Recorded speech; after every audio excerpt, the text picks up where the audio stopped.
Happy Monday. Another week is upon us, and welcome to another episode of Hornets Daily, your one-stop shop for all things Charlotte Hornets.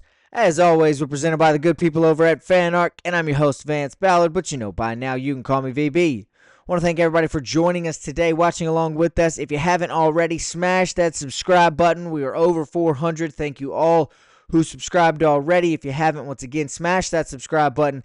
Leave a like and a comment down in the comment section. You know we enjoy watching you guys interact down there, hearing some of your thoughts on what's going on the show, what's going on with the Hornets as we continue to grow and build this Hornets Daily family here on the program.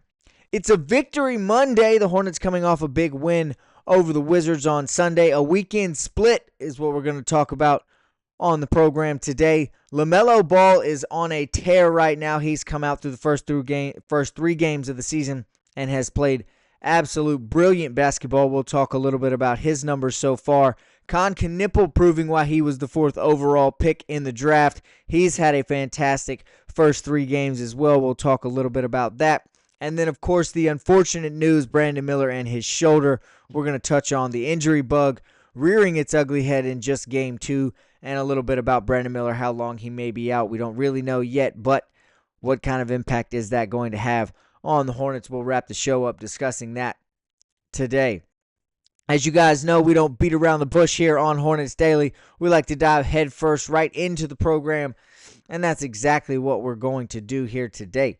Charlotte went 1-1 over the weekend, a tough loss against the 76ers, and what we all, if you watched along, you paid any attention, you know as well as I do, was a very winnable game as the Hornets had a double-digit lead in the fourth quarter, and then the train kind of came off the tracks. Resulted in the 11th straight loss to Philly, so the Hornets have yet to end that streak. Still going to have to try that again next time the teams face off. The Sixers did pull away and come out with a 125-121 victory on Saturday night. Colin Sexton got the start against the 76ers. Charles Lee changed that up just a little bit, and like he's done in all three games, the other two the first one coming off the bench, he started on Sunday as well. But like he's done in all three of the games, he had a very impressive performance on Saturday night.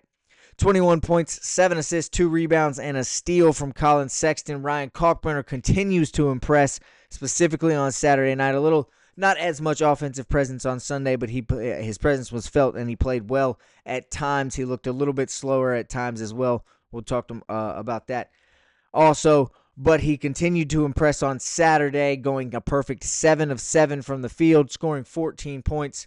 He added 7 rebounds and a block to go along with it on Saturday. His defensive presence has lived up to its expectations on that side of the floor. He has pretty much just come right in and been that same Big East Defensive Player of the Year. Now, again, against Sarr yesterday, he did look a little bit slow, I guess, for lack of a better word, at times.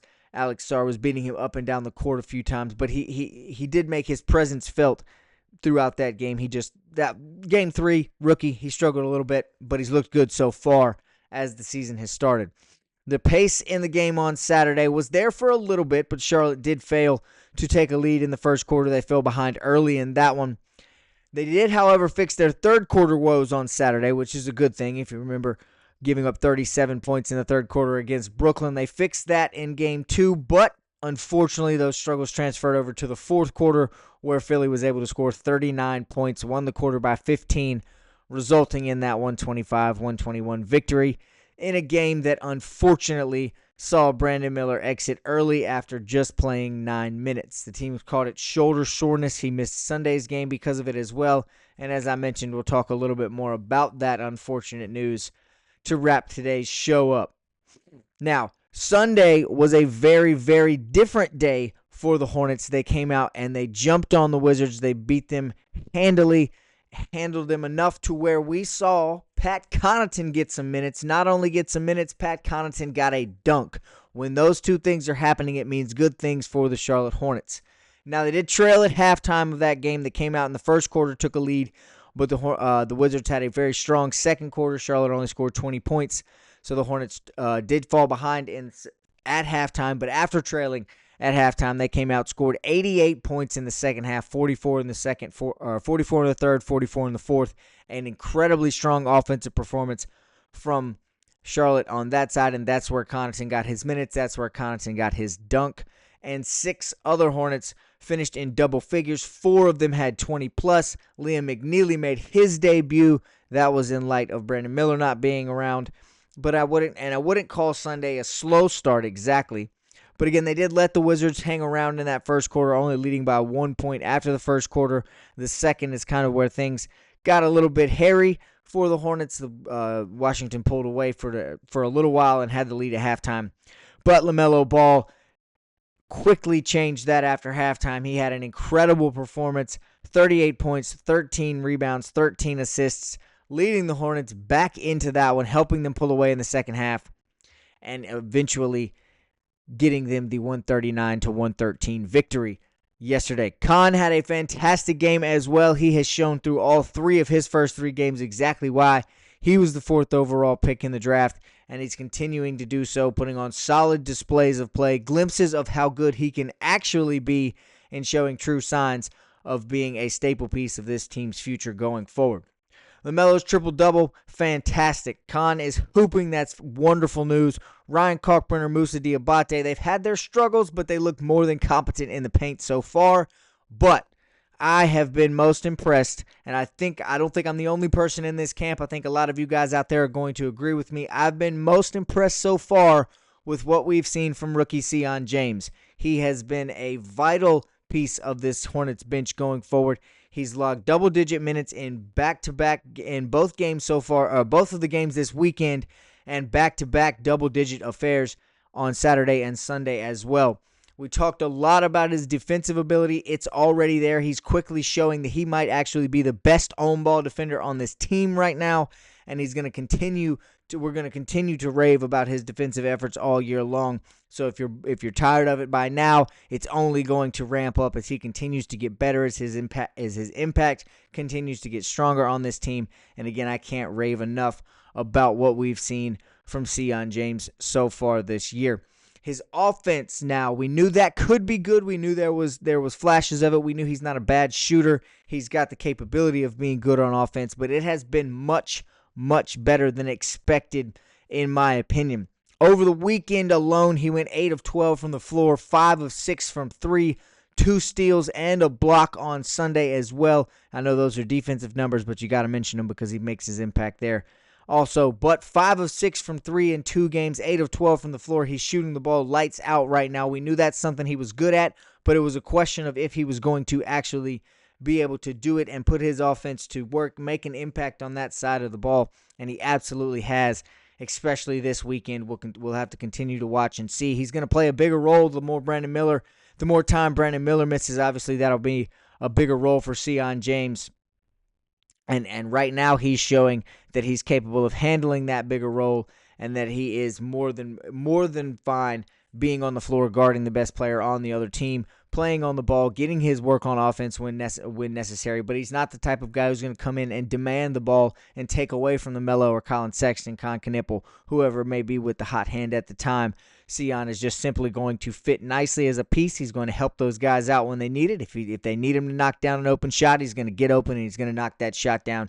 Seion's been a very important part of this bench so far, the most impressive rookie in my mind. It is, however, quickly becoming obvious that Jeff Peterson and company hit a grand slam with this draft class. Liam McNeely had made his debut on Sunday. Didn't shock the world, didn't do anything crazy, but he didn't look bad. And his shooting performances will improve. He will have better nights in terms of shooting the ball, but he was just fine when he was on the floor. He didn't hinder anything for the Hornets. And so I think right now it's just all you can say is that it is a grand slam for all 4 of the picks in this draft class. Kalkbrenner has made his impact. He's been fantastic, much better than expected. Seion James, I just mentioned, has been out of this world.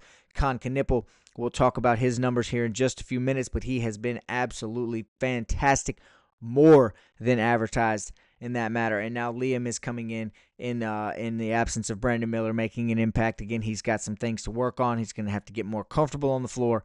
But he didn't hinder anything, and he wasn't a problem when he was out there. I've got several takeaways through these first 3 games. Of course, there's a long list of them. There's different things you can pick on. You can nitpick. There's compliments you can give the Hornets, all of the above. But my biggest takeaway so far has been In under a week, the Charlotte Hornets have proven that they do not belong in or near the conversation with those who are actually at the bottom of the league. And the reason I say that is, I think you'll probably understand, but the biggest reason I say that is the 2 wins that the Hornets have come against the Brooklyn Nets and the Washington Wizards. So I'm not bragging about those wins. They're not really quality wins. They're not game-changing by any means. They've beaten 2 bad teams, 2 teams that are in a rebuild, that are really kind of stuck in limbo trying to figure out where they're going. But the Hornets all offseason were compared to those 2 teams, and it is now very obvious in my mind that they do not belong in the same category. They do not belong in the same tier. They do not belong in the same conversation with teams like the Wizards and the Nets.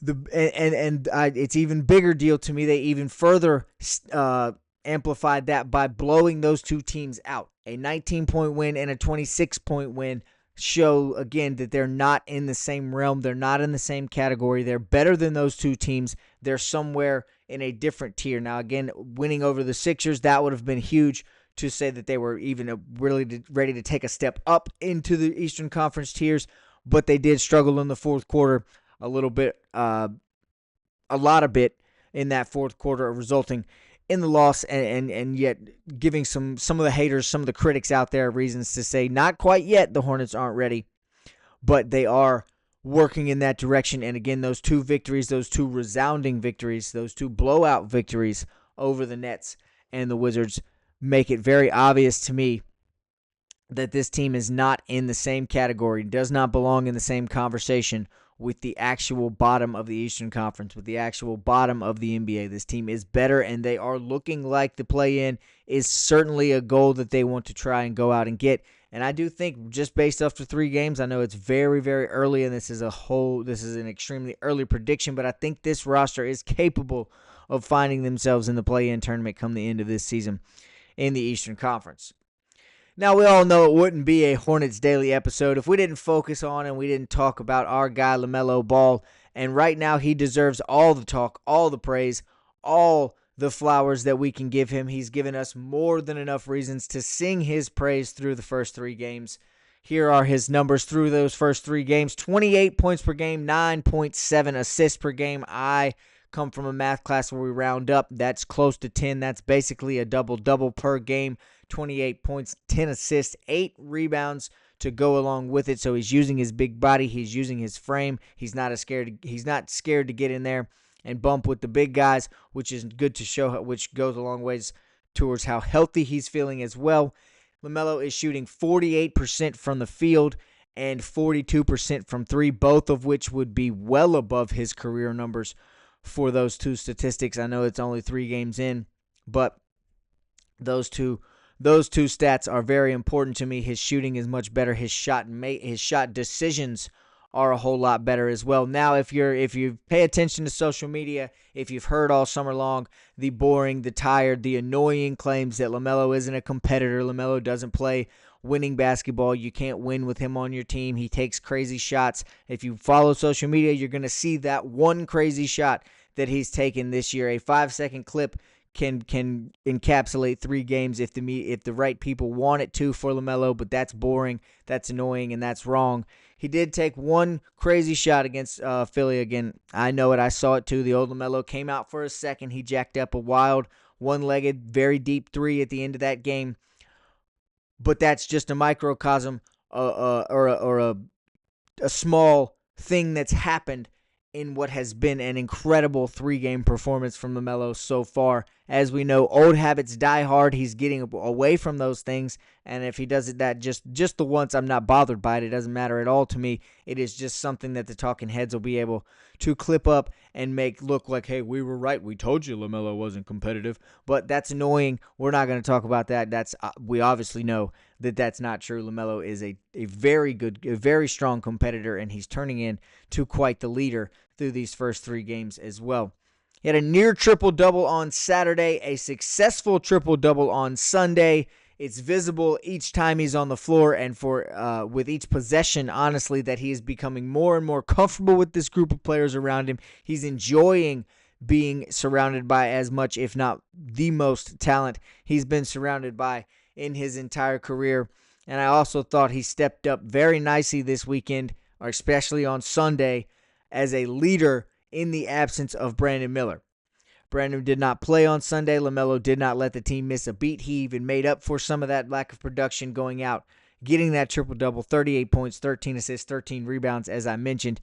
Just 4 turnovers per game this season, averaging almost 10 assists, shows that LaMelo is being more careful with the ball, speaks towards that different version of LaMelo that we're going to see that I've been talking about all summer.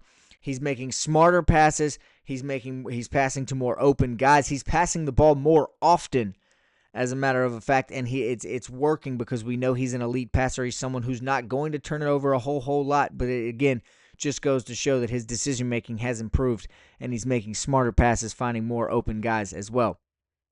It's also been very nice to see a full workload for LaMelo for these first 3 games. He's averaging 34 minutes a game.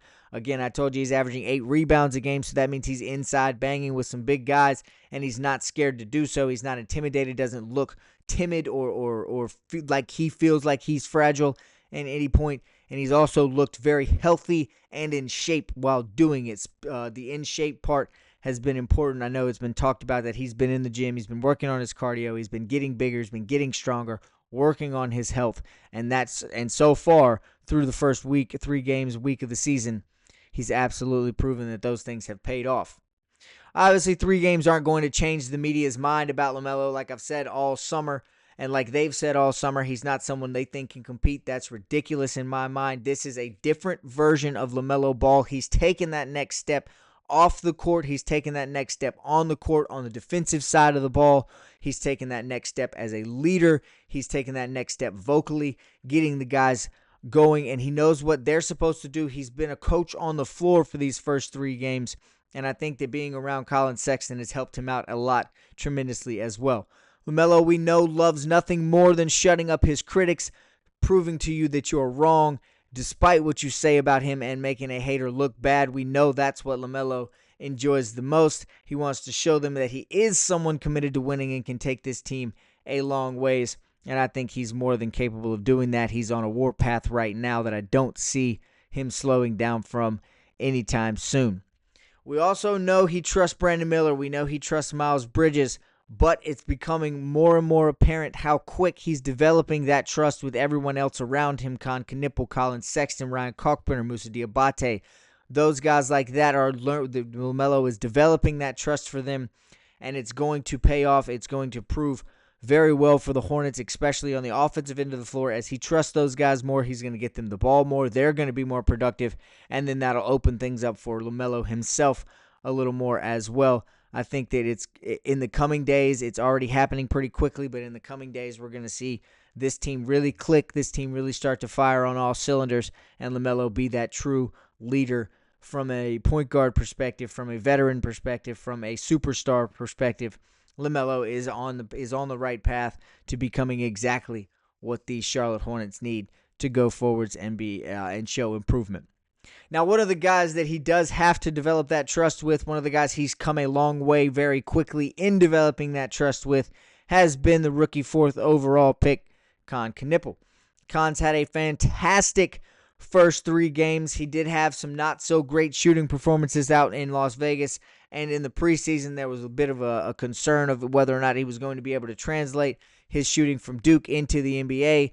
But through his first 3 games, he has proven absolutely he's going to be able to do that. His numbers through these first 3 games, through the first week of the season: 15 points per game, 55% field goal shooting, 58% from 3 on 11 of 19 from beyond the arc. An absolute lights-out number from the rookie from Duke, and 73% true shooting percentage, just a through-the-roof number there as well. He leads all rookies in three-pointers made, and he's currently overall a plus 29 in the stat sheet.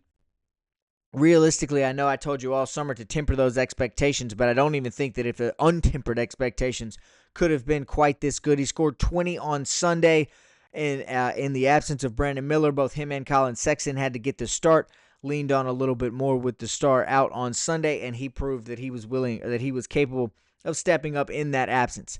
His work outside the stat sheet has also been fantastic. He's been really, really good on defense. We've heard LaMelo Ball talk about his defensive effort. We've heard Coach Charles Lee talk about his intensity on that end of the floor, and he's answered a lot of the questions about whether he was going to have the athletic ability to hang on defense. He can, and then some. He's been a pest. He's gotten some steals early this year. He knows where he's supposed to be. He's not out of position. He knows how to get in front of his guys. Khan has been more than efficient on the defensive end of the ball. He's also done a nice job using his big body, using his big frame for his position to work inside and take advantage of the smaller guys that he's guarding, both on defense and on offense in that regard. His intensity and aggression on defense have proven to also be up to par in the NBA. It was talked about a little bit. It was a concern of mine that maybe he was too aggressive on the defensive end of the floor, but that does not seem to be the case. Through the first 3 games, he's been more than a pest. He's been annoying on that end of the floor, and I mean that in the best way possible. Khan has done fantastic. He's really better on defense than we thought he was going to be. On offense, we all knew he was going to be good. We know what he brings to the table. He's not been asked to do much with the ball in his hands in terms of bringing it up, in terms of being that ball handler that he was asked to be some at Duke last year when Cooper Flagg was hurt. But when he's on the floor now, that's not his responsibility, and he's thriving outside of that responsibility as well. So he hasn't gotten a lot of free throws. He's shooting 50% from the free throw line, but he's only taken 4 attempts, maybe 5. I can't remember off the top of my head, but I think it's just 4 attempts on the year. He's, again, when he does this, I'm not saying he can't drive with the ball in his hands, because we saw him score his first basket of his career on a drive to the lane. But when he's not been asked to do so with high frequency, so he just has not drawn a lot of those fouls. His quickness has been the most surprising thing to me, and I'm not just talking about his quickness with his moving. I'm talking about his quickness in his processing, in his decision-making as well. We talked all summer about his high basketball IQ. We knew that was part of what got him drafted so high in the first place. We knew he was a great decision-maker. He sees the floor very well, but he almost always knows what to do with the ball, without the ball, and what the situation at hand calls for. He knows exactly whether he should drive with it or whether he should take a shot. He knows exactly whether he should pass to his left or pass to his right.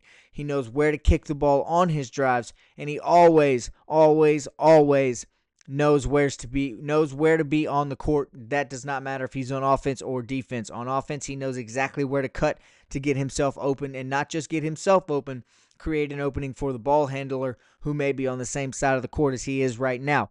He knows how to move on defense, whether it's a help situation, whether it's a switching on the pick and roll, or whether it's just staying in front of his own man. Khan Knippel has been fantastic. He's also got a very quick release with his jump shot. He gets it off very fast, and so that's something that's been impressive to me as well when it comes to the young rookie.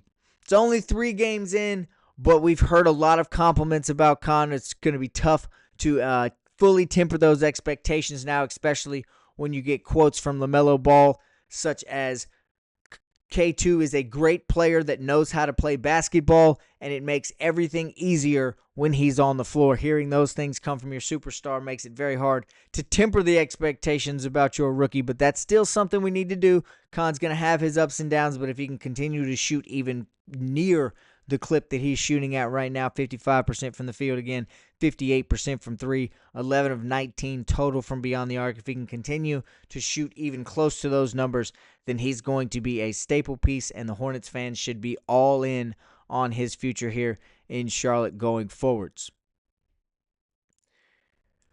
Now we've got to get to the scariest part of the weekend, the most unfun part, something that the Hornets just don't seem to be able to shake. The injury bug has reared its head in Game 2 as Brandon Miller was rushed, helped, assisted, walked to the locker room on Saturday in the game against Philly as he was clutching his left shoulder. The worst part about it, however, if you watch the replay from right before it happened, or if you were watching the game right before it happened, it's not a play in which his shoulder should have gotten hurt or you would have expected a shoulder injury to come out of.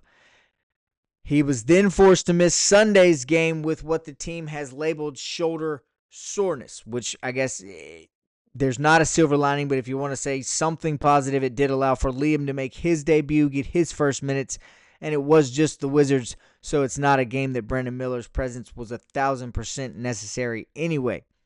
Now, naturally, everybody involved with this Hornets fan base, myself included, is going to panic a little bit over this, just given Brandon Miller's injury history, given the Hornets' injury history, and it absolutely sucks for Brandon Miller, knowing how hard he worked all offseason to get back from his wrist injury, knowing the things he had to go through to become comfortable with playing with that wrist tape, and then the excitement that he had after his first performance against Brooklyn, scoring 25 points on opening night and looking like he was getting back to his regular self, back to make a huge impact for this Hornets team this season. And I'm not saying that he won't do that because we don't really have an update yet on the injury.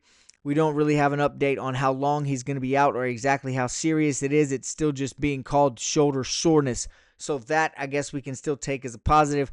Got to be optimistic until we're given a reason not to. Trust me, I know how difficult that is as a Hornets fan, especially when talking about an injury. But right now, it kind of sounds like, and I know it may just be them playing it close to the vest, but it sounds like it might not be the most serious issue for Brandon, something he may be able to come back for, if not Tuesday against the Heat, Thursday this week against the Magic, potentially in a home game as the Hornets return back home to Charlotte for that one on Thursday. That may be a time we see Brandon Miller again. That's going to be up to the team. That's going to be up to the actual diagnosis, and we'll wait the rest of the week to figure out exactly how injured or what they're going to say about Brandon Miller. It'll be very interesting to see if he does miss time, how Charles Lee continues to alter his rotations. We saw Colin Sexton and Con Knippel both in the starting lineup on Sunday, so that kind of makes our debates about them and who's going to start with them this summer kind of silly and all kind of wasted time, but if Brandon Miller is out, I'd expect those two to remain in the starting lineup together for the duration of that injury. Hopefully, it's not a very long one. Again, it'll be very interesting to see how the rest of the bench works out now that Colin Sexton and Con Knippel, one of those two, is not coming off the bench. A little added pressure to the second unit and their leader, Trey Mann. But that will be something to keep an eye on as well. Coach Charles Lee, I've got full trust in him doing the right things and getting this team where they need to be. He's looked good so far this season as well. Can't really complain about anything the Hornets have done. Obviously, you don't want to lose a double-digit lead in the fourth quarter. You don't want to give up 39 in the fourth quarter, but all of these things are fixable. It's not doom and gloom here in Charlotte yet after just 3 games. Now, I do want to know from you guys, what are some of your thoughts down in the comment section. Let me know what you thought about this, about the team this weekend, about the performances that you've seen. Let me know what you think about LaMelo's year so far, about Khan's performances as a rookie. Whatever you want to talk about, just leave it down in the comment section. Let me know what you think about the Hornets so far this year. That's going to do it for today's show. As always, thanks so much for watching along. Be sure, if you haven't already, smash that subscribe button. We need all the love we can get here on Hornets Daily, trying to get us to that 500 number now. Once again, we're over 400 subscribers, trying to continue to grow and build this Hornets Daily family here on the program. As always, thanks for watching. We'll catch you right back here tomorrow on a brand new episode of Hornets